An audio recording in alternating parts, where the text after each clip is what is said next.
Wurzburg, Germany, April 1945. The street smelled of smoke and pulverized stone. Afternoon sun cutting through dust that hung in the air like fog over ruins where a city had stood 3 days earlier. Private Michael Romano stood guard at a supply depot, rifle across his chest, watching hollow-eyed civilians pick through rubble for anything salvageable. Then she appeared, a woman in her 30s, thin to the point of transparency, carrying a child who looked more like a ghost than a living thing. She approached slowly, hands trembling, voice barely audible as she spoke in broken English. "Please, for my daughter." What Romano did next would haunt him for 60 years. The bombing of Wurzburg had occurred on March 16, 1945. British Lancaster bombers had dropped incendiaries that created a firestorm consuming 90% of the city's medieval center. 5,000 civilians died in 17 minutes. The survivors emerged from shelters to find their city transformed into a landscape of ash and broken stone. Every familiar landmark erased, every certainty destroyed. Among the survivors was Elise Hartmann, 34 years old, widow, mother of 6-year-old Greta. Elise's husband had been a postal clerk, lost on the Eastern Front in 1943. Her parents had died in the firestorm. She had been in a different shelter, separated by chance and circumstance, reunited with Greta after 12 hours of searching through smoke-filled streets where buildings still burned. They had nothing. The apartment where they lived was gone, reduced to rubble and ash. Elise's mother's jewelry, hidden in a bureau drawer, was somewhere in the ruins. The photographs of Greta's father, the letters he had sent from Russia, the few possessions that connected them to their past, all incinerated. For 3 weeks they survived in a church basement that had partially withstood the bombing. 40 people crowded into a space meant for storage, sharing what little they had, which was almost nothing. Food came from whatever could be scavenged potatoes dug from destroyed gardens, bread stolen from military supplies, occasionally Red Cross distributions that never contained enough for everyone. Greta stopped speaking on the 5th day after the bombing. She hadn't been physically injured, but something inside her had shut down, retreating to a place where words couldn't reach. She ate what her mother gave her with mechanical movements, slept pressed against Elise's side, stared at nothing with eyes that had seen too much. Elise watched her daughter disappearing incrementally, losing weight daily, becoming more translucent, more absent. A mother's terror is specific, not the abstract fear of danger, but the concrete recognition that your child is dying and you cannot stop it. Food was the only medicine that mattered, and food was what Elise couldn't provide. On April 6th, American forces entered Wurzburg. The German defenders had retreated or surrendered. The occupation was orderly, professional, conducted by soldiers who had seen too many destroyed cities to be shocked by one more. They set up military government offices, established supply depots, began the process of managing a civilian population that had lost everything. Private Michael Romano was 23 years old, from Philadelphia, the son of Italian immigrants who ran a corner grocery store in South Philadelphia. He had grown up measuring out flour for customers, cutting meat to order, extending credit to families during the Depression, because his parents believed you helped neighbors, even when you had little to spare. Those values had been drilled into him through childhood. You take care of people. You share what you have. You don't walk past suffering without responding. He had been assigned to guard duty at a supply depot on Darmstrasse. What remained of it? His job was to prevent looting, to ensure military supplies weren't stolen, to maintain order in chaos. It was boring work, standing for hours watching rubble, but he was grateful for boring. He had fought through France and into Germany, seen enough combat to last a lifetime, welcomed any assignment that didn't require shooting at people. The civilians came regularly to the depot area, hoping for distributions, for mercy, for anything. Romano watched them with complicated feelings.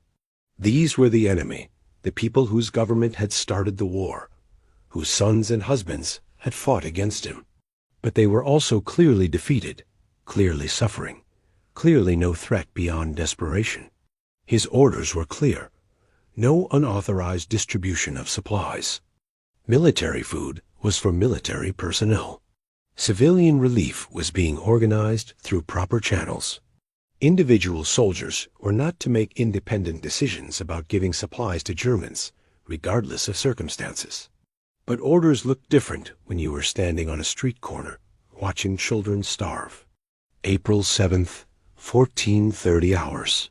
Romano had been on duty for 3 hours, his feet aching, his attention drifting. The street was quiet, most civilians having realized that standing near the depot wouldn't produce food through will alone. Then he saw her approaching. Elise walked slowly, each step requiring conscious decision, holding Greta's hand, the child following with the mechanical obedience of exhaustion. She had debated this approach for 2 days, whether to beg from American soldiers, whether it would work, whether she could bear the humiliation if it didn't. She had been taught to fear Americans. The propaganda had been explicit: American soldiers were undisciplined, violent, prone to mistreating civilians, especially women. The Allied advance would bring chaos and danger. Better to flee, to hide, to resist. But Wurzburg had no food, and Greta was dying slowly, and Elise had exhausted every other option.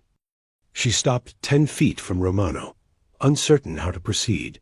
He looked at her, really looked, taking in the hollowed cheeks, the dress that hung on her frame like it was draped over a skeleton, the child who seemed barely present in the world. Romano knew he should tell her to move along, to seek help through official channels. But his mother's voice was in his head. You don't let children go hungry when you have food. It was automatic morality, deeper than orders, older than military structure. Elise gathered her courage. She spoke in broken English, words she had learned in school 20 years earlier, now dredged up from memory. Please, for my daughter. She has not eaten for 3 days. I have nothing, please. Romano looked at Greta. The child's eyes were unfocused, her skin gray, her breathing shallow. He had seen enough death to recognize its approach. This child would not survive another week without food. He should have said no. He should have directed Elise to the civilian relief office. He should have maintained proper procedure and chain of command. But something in him refused to let that moment pass without action. He glanced around, checking for officers or NCOs who might observe what he was about to do. The street was empty. He unslung his rifle, leaned it against the building wall, and gestured for Elise to wait. Then he disappeared into the depot. Elise stood frozen, uncertain what was happening. Was he getting help? Calling authorities to arrest her for begging?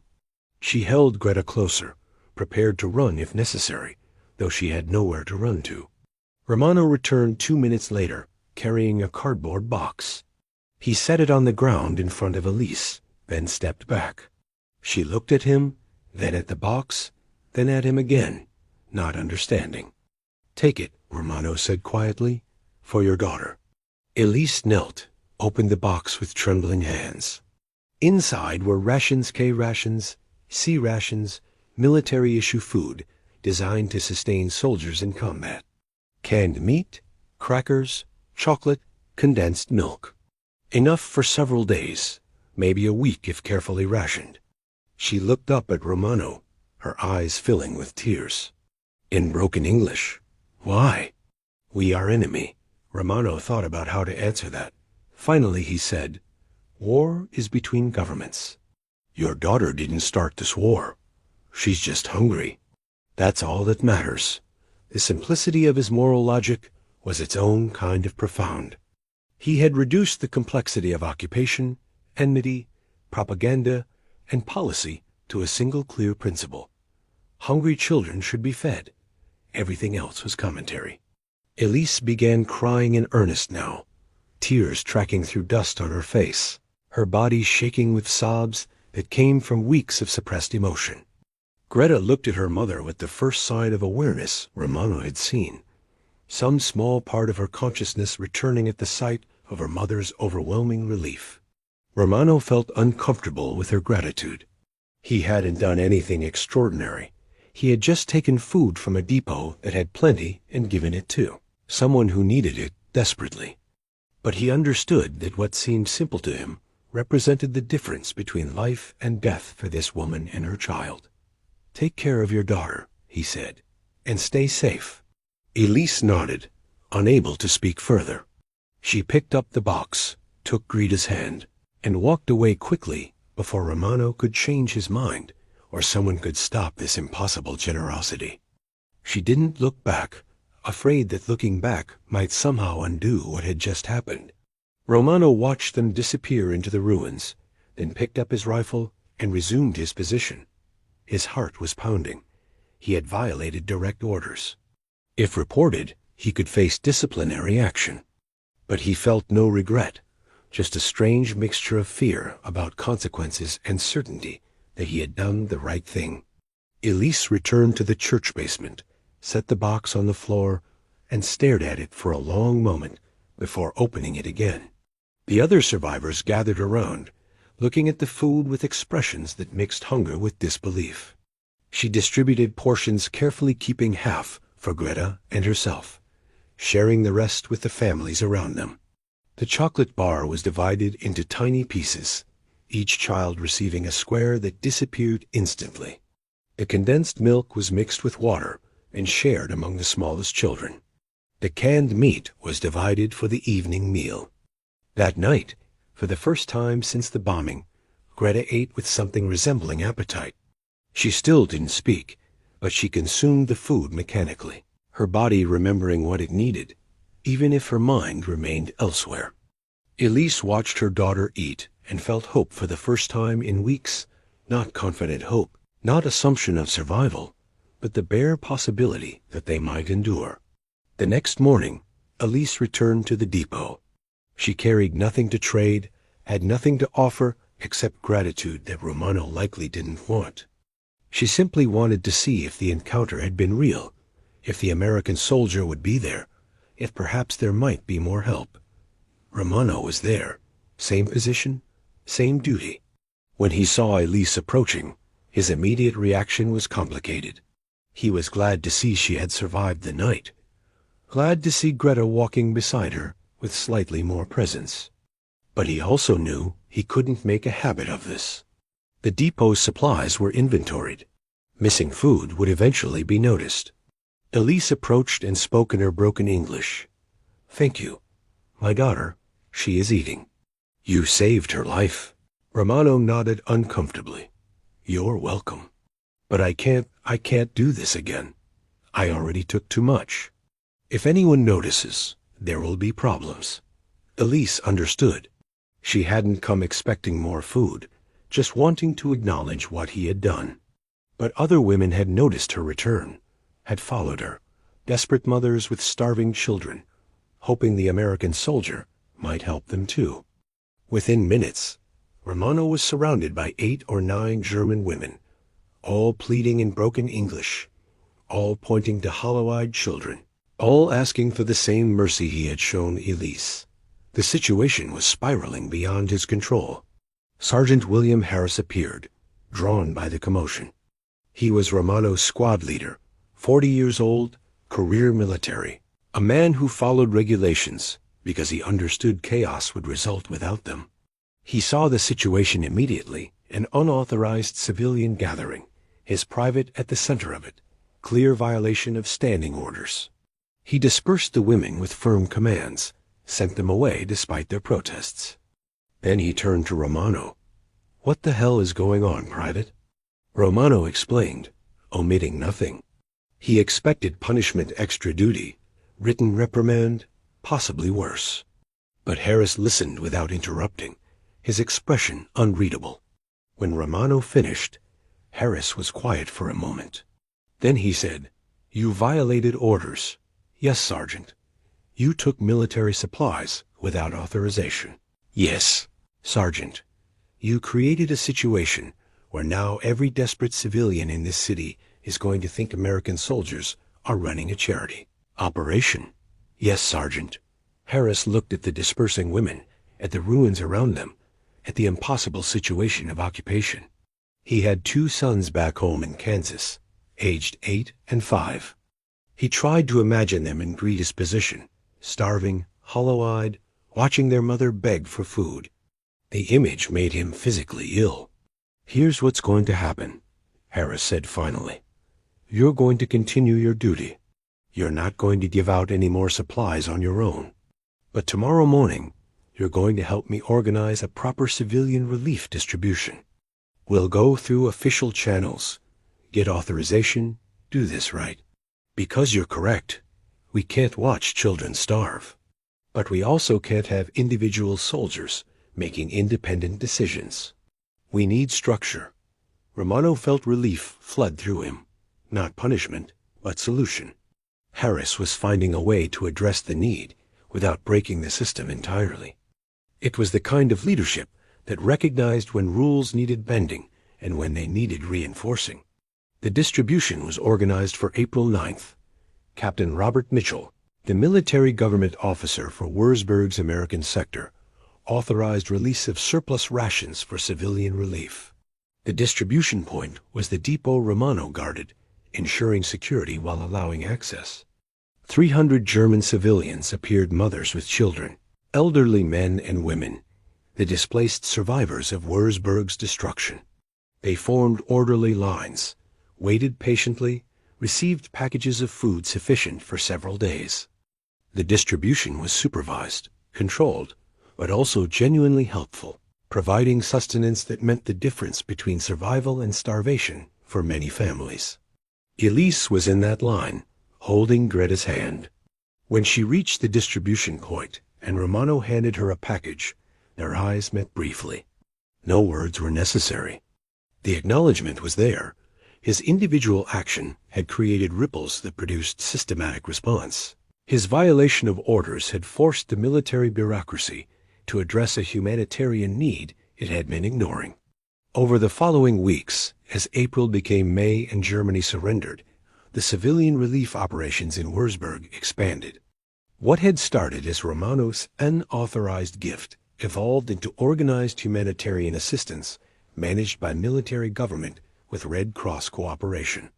Food distributions continued, medical care was established, housing was arranged in undamaged buildings or temporary structures. Elise and Greta were assigned to a displaced persons building on the city's outskirts, a former school that had survived the bombing, now housing 40 families in classrooms converted to dormitories. The conditions were crowded but survivable. Regular food meant Greta began regaining weight, color returning to her face, some spark of awareness gradually returning to her eyes. By June, Greta spoke again, first single words, then simple sentences, finally full conversations. The silence that had consumed her broke gradually, replaced by the tentative emergence of a personality that trauma had temporarily suppressed. She would never be the same child she had been before the bombing, but she could be a living child again, rather than a ghost moving through ruins. Elise found work helping the American military government with administrative tasks. Her English was imperfect, but improving, and she had clerical skills from before the war. She typed forms, translated simple documents, helped manage registration of displaced civilians.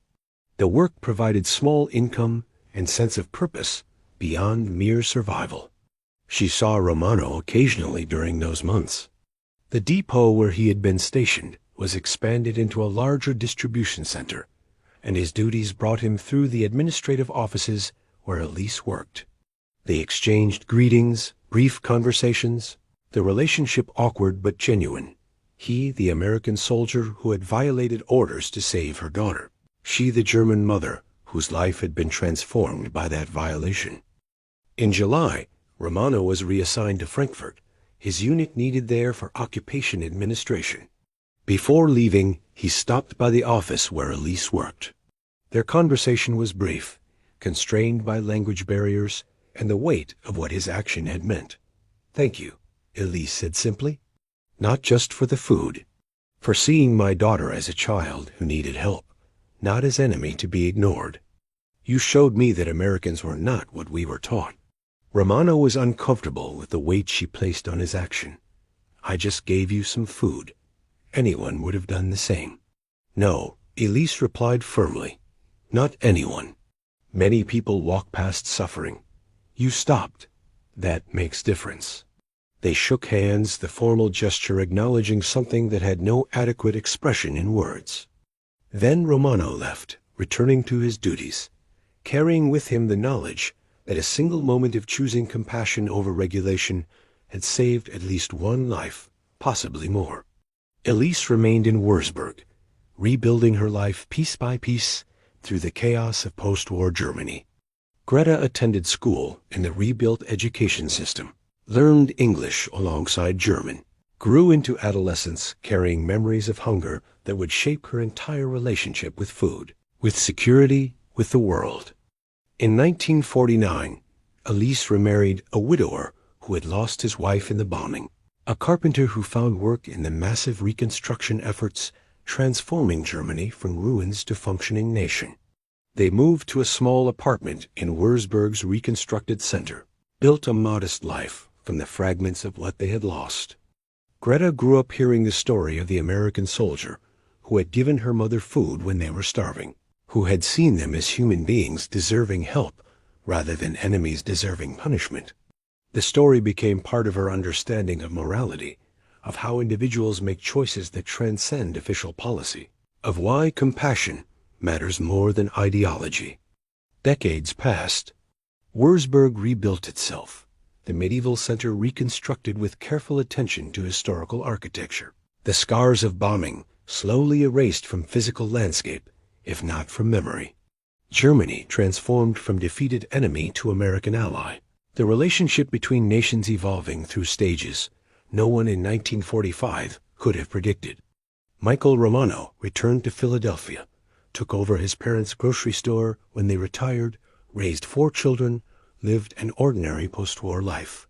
He rarely spoke about his military service, and when he did, he focused on combat experiences rather than occupation.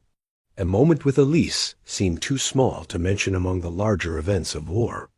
But he thought about it regularly, the thin woman with the hollow-eyed child, the decision to take those rations, the look on Elise's face when she opened the box. A memory stayed with him through 5 decades of ordinary American life, a touchstone for understanding what it means to make moral choices when rules and compassion conflict. In 1995, Romano was 73 years old, retired, widowed, living in a row house in South Philadelphia, not far from where he had grown up. His children encouraged him to attend a 50th anniversary commemoration of VE Day, a gathering of veterans in Washington, D.C. He was reluctant, he wasn't one for ceremonies, but his daughter insisted, booked his travel, drove him to the event. At the commemoration, veterans shared stories, remembered fallen comrades, processed emotions that had been buried for decades. During a reception, Romano found himself in conversation with a woman about his age, German accent still present, despite 50 years in America. She had been a war bride, married to an American soldier in 1946, came to the United States shortly after. She told stories about post-war Germany, about the occupation, about how American soldiers had treated German civilians in ways that contradicted all the propaganda. Romano listened politely, sharing his own memories of occupation duty. Then she said something that made him stop. I survived because one American soldier violated orders to give my mother food. Romano felt time collapse. He asked questions: where, when, what city? The answers aligned impossibly. Wurzburg, April 1945. A supply depot on Downstrage. An American private who gave her mother a box of rations when she had been starving. That was me, Romano said quietly. I was that soldier. Greta, now Margaret Weber, naturalized American citizen, grandmother of 3, retired schoolteacher from Cincinnati, stared at him in disbelief. Then tears began streaming down her face, and she was embracing him, sobbing into his shoulder. 50 years of gratitude pouring out in a hotel reception hall in Washington, D.C. Other veterans noticed, drawn by the emotion. Greta explained through tears. This was the man who had saved her life, who had given her mother food when they were starving, who had seen them as human beings when they were supposed to be enemies. The story spread through the gathering, creating ripples of recognition among veterans who had their own stories of small kindnesses in defeated Germany. Romano was overwhelmed. He hadn't thought of his action as life-saving, just as doing what seemed right in the moment. But here was the evidence of impact, alive and crying in his arms, the child he had fed with unauthorized rations. Now, a grown woman with a lifetime of experiences that would not have existed if he had followed orders. They spent the rest of the day in conversation, filling in the gaps of 50 years. Greta told him about her mother's life after the war, about Elise's remarriage, about her death in 1982, about how until the end, Elise had told the story of the American soldier who showed mercy when mercy was required. Romano told her about his life, his family, his grocery store, his ordinary American existence. Before they parted, Greta gave him a photograph of her mother, taken in 1950, standing in front of a rebuilt building in Würzburg, smiling, healthy, alive. On the back, Elise had written in English, "To the American soldier who saved us. With eternal gratitude, Elise Hartman." Romano kept that photograph until his death in 2005, displayed on his mantel beside pictures of his own family. It represented something he had struggled to articulate his entire life, the way individual choices matter, the way small acts of compassion create outcomes that ripple through decades, the way following your moral instinct sometimes means violating orders, but validates itself through consequences. When Private Michael Romano handed that box of rations to Elise Hartman on a ruined street in Würzburg in April 1945, he violated military regulations for distribution of supplies. He acted independently, without authorization, based on moral judgment that contradicted his orders. By bureaucratic standards, his action was wrong. But by human standards, it was the only right choice available. The story demonstrates the mathematics of mercy, how one authorized act of compassion compounds through time, creating effects far beyond the initial moment. Romano fed a starving child.